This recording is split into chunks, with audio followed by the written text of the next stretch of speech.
Revue de presse.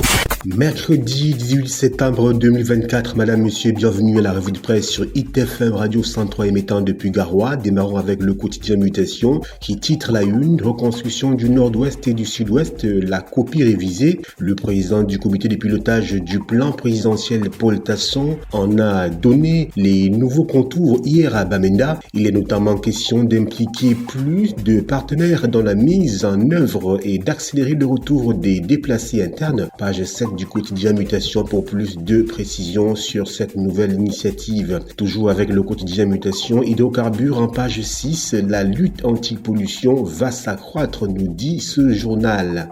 D'un quotidien à un autre, nous sommes avec le Messager. À la une, on parle de sport, football, on revient sur le conflit MINSEF et CAFoot. Le tacle glissé de Milan, nous dit ce journal. La légende du football et non moins ambassadeur itinérant estime que tant que l'État aura la main mise sur le sport roi, le Cameroun sera exposé aux sanctions de la FIFA, page 11 pour lire cette sortie de Albert Roger Mila. Toujours avec le quotidien de Messager, en petite une, en page 3 précisément, présidentielle 2025, nous parlons de politique. Ce que le SDF attend du scrutin est déroulé dans cette page.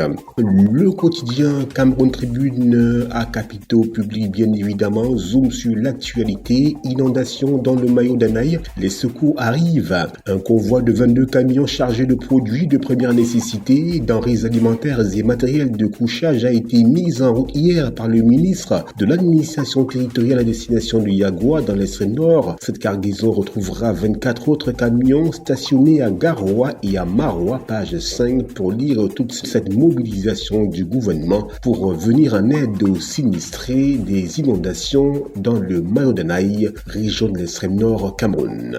Le Jour, pour sa part, parle de cacao. Le Cameroun devient 4e exportateur mondial de ce produit. Selon le dernier rapport sur la compétitivité de l'économie camerounaise publié par le comité de compétitivité, le pays a gagné 2 places en 2023, page 6, pour s'en apercevoir. Coupe du Cameroun, nous parlons football. Aigle de la Menoie affronte Colombe du Djei Lobo ce dimanche. La 104e édition de cette finale suscite un grand intérêt. Au-delà d'être un match mettant aux prises des oiseaux, c'est un duel entre un club d'Élite 1 et celui d'Élite Sous, page 9 du quotidien Le Jour pour plus de détails sur cet affrontement qui s'annonce intéressant.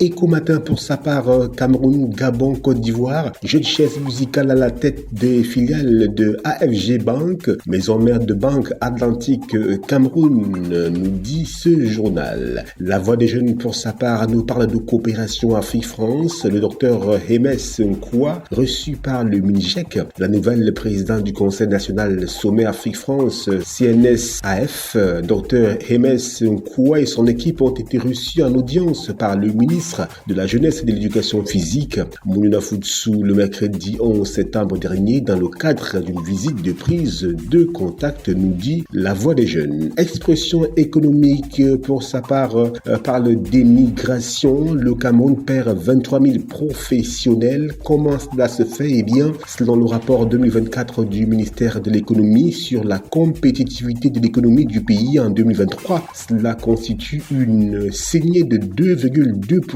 de la population active qualifiée, page 6 du journal Expression économique pour plus de détails sur cette émigration des intelligences.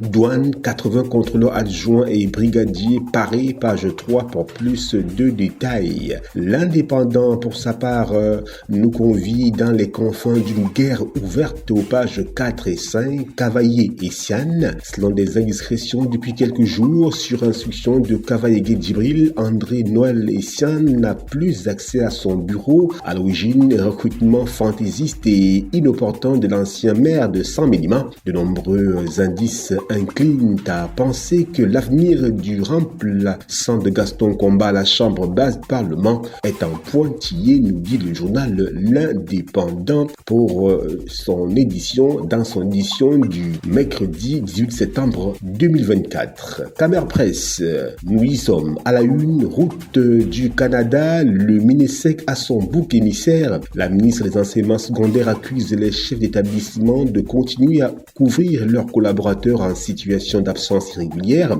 Ces enseignants déserteurs que le ministre indique être pour la plupart hors du pays constituent un handicap pour la couverture des programmes scolaires. Selon les chiffres non officiels, 6 000 enseignants, médecins et infirmiers auraient émigré ces derniers mois avec pour destination principale le Canada. C'est ce que nous dit Camer Presse de ce jour. La voix du consommateur à la une, déficit énergétique, ces personnalités qui sont au banc des accusés. Le barrage hydroélectrique de Mekin est à l'arrêt complet et depuis quelques semaines, le concessionnaire du service public de l'électricité au Cameroun a renoué avec le rationnement de l'énergie électrique. C'est l'ensemble du système électrique dans ces segments production, transport et distribution qui connaît des défaillances. Le préjudice est très lourd pour les ménages et les entreprises. Page 3 du journal La Voix du consommateur pour plus de précisions sur cette situation. Whisky en sachet, les addicts dénoncent un étiquetage illégal. Les alcools en sachet sans numéro de lot et date de péremption présentent un risque d'intoxication. Page 4 du journal La Voix du consommateur pour lire toute cette situation préoccupante. Poursuivons notre revue des une édition de ce mercredi 18 septembre 2024 avec à la mise en onde Emmanuel Danra, réalisation Yvan Sen Tadufo, assisté de Justine Nekwanoudi, au microphone Ghislain Kungang.